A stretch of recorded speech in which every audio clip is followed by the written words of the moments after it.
कोण कोणावर भारी आज तुम्हाला सांगणार आहे मित्रांनो। एसर नेटवर्क समोर आसूस टफ गेमिंग आहे आणि या दोघांच्या समोर आज पहा HP झेडबुक आहे। तुम्हाला जर माहिती असेल कोण कोणावर भारी पडेल बिंदास सांगायचं कमेंट करून। Acer Nitro i5 13 16512 RTX 3050 6GB graphics card 62,000 मध्ये देणार। किती 62 62,000।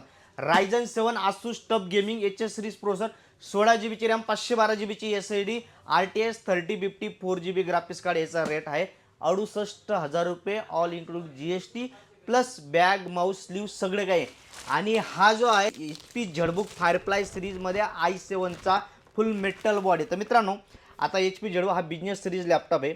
याची प्राइस 62 आहे, याची प्राइस 67 आहे आणि HP फायरफ्लाय हा नवीनची प्राइस ChatGPT वर Amazon फ्लिपकार्टला चेक करा 1.25 लाख रुपये याची प्राइस आहे। आणि आता देणारे आपण ऑफरमध्ये फक्त 42,000 ला। किती 42। i7 11 generation 3.0 clock speed 16GB RAM 512GB SSD 8GB Intel iris graphics पूर्ण मेटल बॉडी खतरनाक आहे।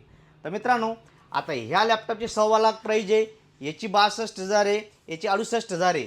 तर मग आता कोण कोणावर भारी पडेल काय वाटतं तुम्हाला? HP झेडबुक भारी पडेल का आसूस भारी पडेल का नेट्रो भारी पडेल?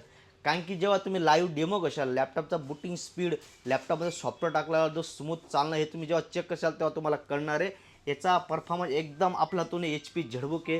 कोडिंग AI बेस सॉफ्टवेअर वगैरेसाठी सर्वात जबरदस्त आहे। लिमिटेड स्टॉक आहे, नंबर देतोय Pune branch, Shirpur branch, Jalgaon branch, Nashik branch सगळ्या ठिकाणी अवेलेबल आहे। लिमिटेड स्टॉक आहे, नंबर तो इन्फॉर्मेशन का बाय करा त्याच्या अगोदर अकाउंटला फॉलो करा। धन्यवाद।